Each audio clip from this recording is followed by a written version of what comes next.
If you would introduce yourself. All right. Hello, my name is Edward Burke, and I am a volunteer member of the generator here in Burlington, Vermont. All right. And what do you do? What is your passion? My passion is music of all kinds and musical instruments of all kinds, particularly percussion and wind.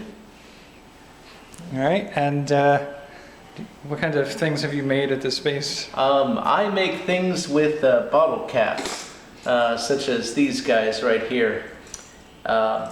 These are what I call the Captastic claves. Yeah, it's been a while since I've played these. They've been collecting dust in my storage bin.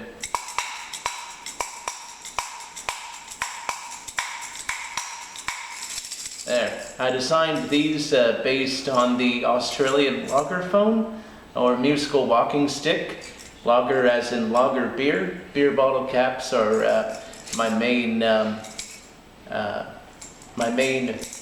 pieces that I use in creating these types of instruments. And I have some other examples, more recent examples here. This is something I call the caparina. It is my own version of the Brazilian hocar, or square tambourine.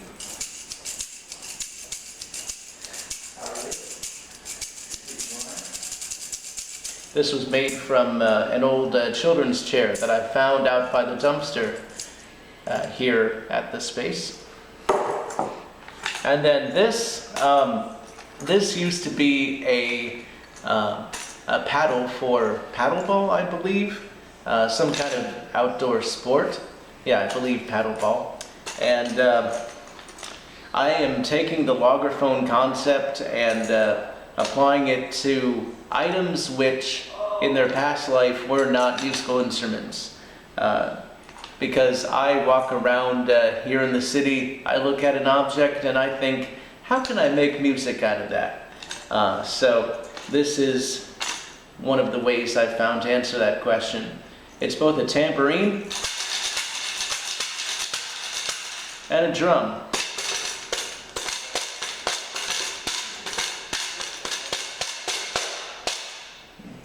Yeah. All right. And how did you get started doing this kind of stuff?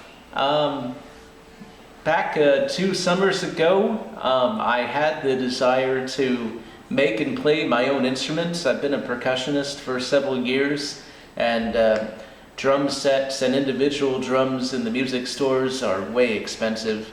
So I figured, why don't I just learn how to make my own noisemakers?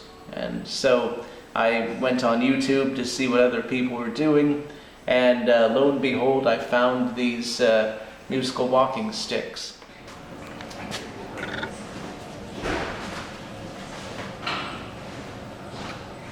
Okay. And what kind of advice or tips could you give other people who are looking to get started into stuff like this? I'd say look online to see what other people are doing and let that inspire your own creativity. Make pieces your own. Don't be afraid to experiment and try new things. Don't be afraid to do something different than most people are doing around you. I'm pretty sure I'm the only person in Vermont making musical walking sticks and crazy things like this. I'm starting a small business called Hooligan Sounds. I don't yet have a website, but that should be coming soon. All right. And the big questions I like to ask people are, who is and who isn't a maker? Where does the term, where do the boundaries on that term lie?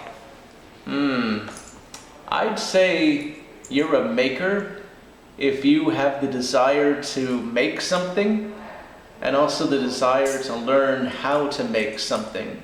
So the initial desire to be a maker has to be present in your mind, and you get out of this place what you put into it. So that's the answer I'd give. And then the questions I like to ask people are, what kinds of things are you interested about learning about other makers and other spaces? I'm interested to see if more people are doing the kinds of things I'm doing. If more people are using maker spaces to build musical instruments.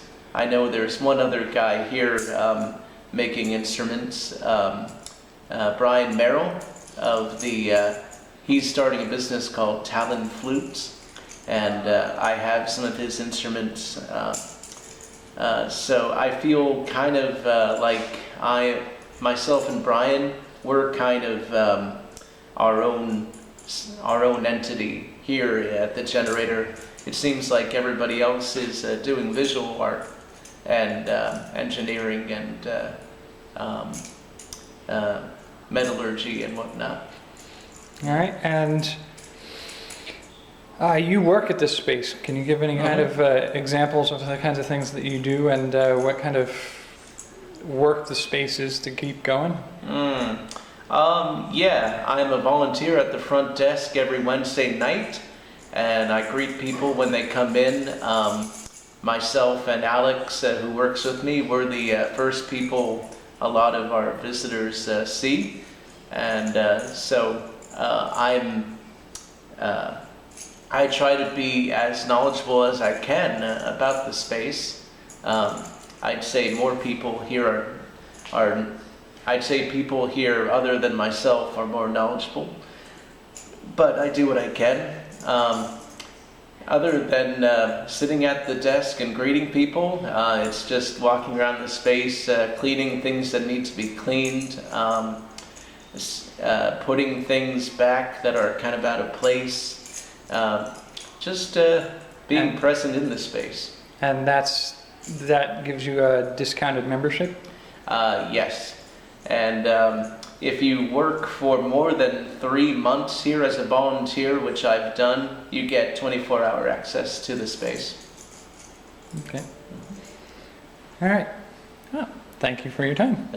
Anything else you thought you wanted to share? Or?